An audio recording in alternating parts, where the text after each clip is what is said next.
लाल की जय। जम्बुक बहुत भूखा, दोनों भूखे थे।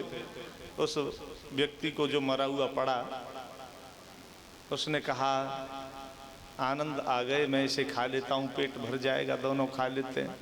उसकी पत्नी ने कहा नहीं, अभी मत खाना इसे, पहले देख लें ये खाने योग्य है कि नहीं। अब वो कहने लगी कि इसका शरीर खाने योग्य नहीं है। उसने कहा तो हाथ खा लेता हूं मैं। उसने कहा नहीं, हाथ अपवित्र हैं। बोले कानों को खा लूं कि नहीं, नेत्रों को कि नहीं, इसके मस्तिष्क को खा लूं कि नहीं, पैरों को कि नहीं, कि इसके उदर को यानी पेट को खा लेता हूं कि नहीं। बोले क्या बात है, बहुत सुंदर मंत्र। हस्तौ दान विवर्जितौ श्रुतिपुटौ सारस्वत द्रोहिणौ नेत्रे साधु विलोकनेन रहते पादौ न तीर्थम गतौ अन्याय वित्त उदर पूर्ण गर्वेण तुंग शिरः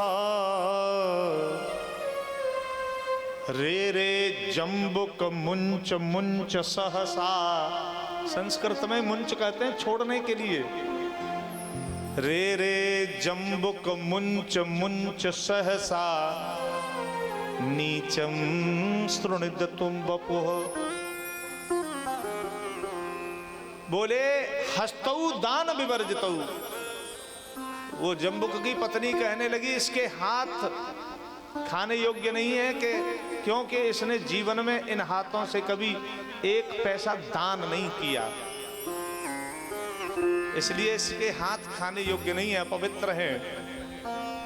हस्तौ दान विवर्जितौ श्रुतपुटौ। बोले कान इसलिए खाने के योग्य नहीं है कि इसने कभी भगवान की कथा कीर्तन नहीं सुना, सुनना तो दूर ये उसमें द्रोह में और खड़ा रहा कि ये हो न, रोकने के लिए खड़ा रहा।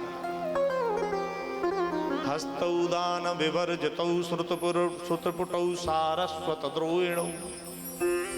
नेत्र इसके इसलिए खाने लायक नहीं है, नेत्रे साधु विलोकनेन रहते। इन आंखों से इसने कभी संत का दर्शन तक नहीं किया, इसलिए नेत्र इसके खाने योग्य नहीं है। पादौ न तीर्थम गतौ। बोले पैर इसलिए खाने योग्य नहीं है कि कभी इसने इस पैरों से कोई परिक्रमा तीर्थ यात्रा कुछ नहीं की है, इसलिए इसके पैर भी अपवित्र हैं, खाने योग्य नहीं है। पेट की बात करता है, अन्याय वित्त उदर पूर्ण। अन्याय से की हुई कमाई उससे इसने इस उदर की पूर्ति की है, पेट भरा है, इसलिए इसका पेट भी खाने योग्य नहीं है। गर्वेण तुंग शिरः। बोले इसका सिर इसलिए खाने योग्य नहीं है क्योंकि गर्व से ये ऐसे तन करके रहा, कभी संत जनों के सामने विद्वत जनों के सामने झुका ही नहीं है, इसलिए रे रे जम्बुक मुंच मुंच सहसा। अरे जम्बुक छोड़ छोड़, ये तो इतना अपवित्र है जैसे कुत्ते की पूंछ, इतना अपवित्र है। तो भैया ये शरीर, मैंने कल क्या कहा था, बदबू की फैक्ट्री है, को वास्ते घोरो नरकस्वदेह। बोले सबसे घोर नरक क्या है, अपना शरीर है। बढ़िया बढ़िया माल खाते हैं लेकिन ये कितना बुरा, जहां से हवा भी निकालेगा तो बदबूदार ही निकालेगा। कितना बेकार है यह। केवल ये एक ही काम में अच्छा है कि इससे भजन होगा, और अगर भजन नहीं किया तो ये बेकार में चला गया, बेकार है, फिर ये कोई काम का नहीं है।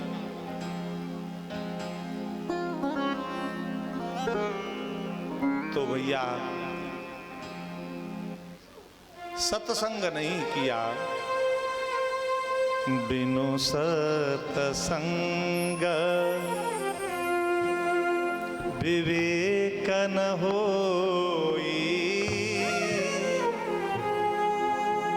राम कृपा बिनु सुलभन सोई,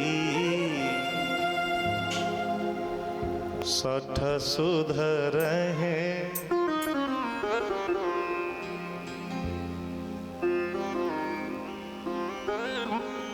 सठ सुधर है, सतसंगत पाई, पारस परस उधात सुहाई, सठ सुधर है,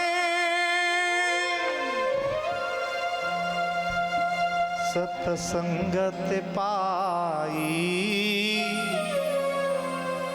पारस परस कुधात सुहाई। तो भैया सत्संग अगर काम क्रोध दूर करने हैं तो सत्संग कीजिए। बिना सत्संग के, सत्संग कहो या संत संग कहो, एक ही बात है। तो ध्रुव जी को वो सत्संग नहीं मिला। अच्छा, सत्संग की महिमा बहुत बड़ी है। सुंदरकांड में वो दोहा आया है ना, तात स्वर्ग अपवर्ग सुख धरिय तुला एक अंग, तूलन ताहे सकल मिले, जो सुख लव सत्संग। स्वर्ग का सुख, अपवर्ग का सुख। अपवर्ग का सुख भी क्या है? अपवर्ग किसे कहते हैं? मोक्ष को। सीधा बहुत ज्यादा में नहीं करते हुए मोक्ष है। मोक्ष का भी सुख छोटा है सत्संग के सामने। एक लव मात्र का सत्संग मोक्ष से भी बड़ा है, क्योंकि जो सगुनोपासक मोक्ष न लेहि, जो भगवान के उपासक हैं, भक्त हैं, वो मोक्ष लेते भी नहीं, केवल वह सत्संग में ही प्रसन्न रहते हैं, भजन में ही प्रसन्न रहते हैं। तो महाराज ध्रुव जी को वो सत्संग आज तक नहीं मिला। सत्संग मिला है उनके बाबा मनु के द्वारा। मनु ने जब सत्संग किया, कहा बेटा तेरा भाई उद्यंड था और उद्यंड के बदले इन निरपराध यक्षों को मारना ठीक नहीं है, और तू तो वैसे भी भक्त है, इसलिए इनको छोड़। और ये सब भक्त तो ऐसे होते हैं कि सब में दर्शन करते हैं भगवान का। भक्त गोस्वामी इसीलिए तो कह रहे हैं, सिया राममय सब जग जानी, करऊं प्रणाम जोर जुग पानी। वहां यमलार्जुन, जो अर्जुन के वृक्ष हैं, वो भगवान से कुबेर के पुत्र वृक्षों से निकल करके, वृक्ष योनि छोड़ करके जब मनुष्य बन गए तो भगवान से प्रार्थना करते हैं, वाणी गुणानुकथने श्रवणौ कथायाम, हस्तौ च कर्म सुमनस्तव पादयोर्न, स्मृत्यां शिरस्तव निवास जगत प्रणामो, प्राणान्नमो भगवते पुरुषाय तुभ्यं। वाणी गुणानुकथने श्रवणौ कथायां हस्तौ च कर्मसु मनस्तव पादयोर्न स्मृत्यां शिरस्तव निवास जगत् प्रणामो दृष्टिं सतां दर्शनेस्तु भवत्तनूनां। बोले हमारी वाणी ऐसी हो जाए आपके गुणानुवाद ही गाती रहे, कानों से हर समय आपके कथा कीर्तन सुनते रहें, स्मृति आप में ही लगी रहे,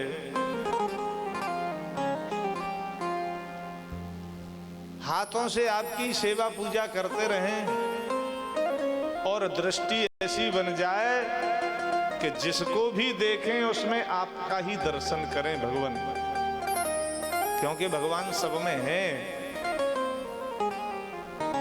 हर व्यापक सर्वत्र समाना प्रेमते प्रकट होए में जाना। गीता भी कहती है ईश्वर सर्वभूतानां हृदय से अर्जुन तिष्ठते भ्रामयन् सर्वभूतानि यंत्रारूढ़ानि मायया। ईश्वर सर्वभूतानां, सभी भूत प्राणियों के हृदय में ईश्वर हैं, और हैं तभी तो दिखाई देंगे, लेकिन उसके लिए चश्मा बढ़िया वाला होना चाहिए। हमारे डॉक्टर साहब के और सेठ जी के लगा हुआ है। अच्छा, अब जो रुपया तुम जानो तुम काम जाने, हमें तो चश्मा दिख रहा है। हाँ बढ़िया है। तो दृष्टि ऐसी बन जाए जिसको भी देखें उसमें आपका ही दर्शन करें। ये भक्त का लक्षण है। बोले बेटा तू इन्हें क्यों मार रहा है? सुंदर सत्संग हुआ, छोड़ करके चले आए। और कालांतर में फिर ध्रुव जी ने अपने पुत्र उत्कल को राज्य दिया। बचपन में भजन करने गए तो यमुना के किनारे, और बुढ़ापे पे चौथेपन में भजन करने गए तो कहाँ? गंगा के किनारे ऋषिकेश। लेकिन जल की आवाज बहुत खटपट होती, भजन में विघ्न पड़ता। चलने लगे, बोले यहाँ नहीं। तभी आवाज आई गंगा जी से, हे कहाँ जा रहे हैं ध्रुव जी? कि यहाँ शांति नहीं है, खटपट है, भजन में मन नहीं लगता है। बोले बिल्कुल शांति रहेगी, आप यहीं भजन करो, ऐसे मत जाओ। तीर्थ भी भगवान के भक्त को देखते रहते हैं कब आए। बालापन से हरि भजे जग से रहत उदास, तीर्थ राह निहारते कब आवे हरिदास। तीर्थ भी देखते रहते हैं। उसी समय से गंगा जी का जल तो तेज चलता है, लेकिन आवाज ऋषिकेश में नहीं होती है।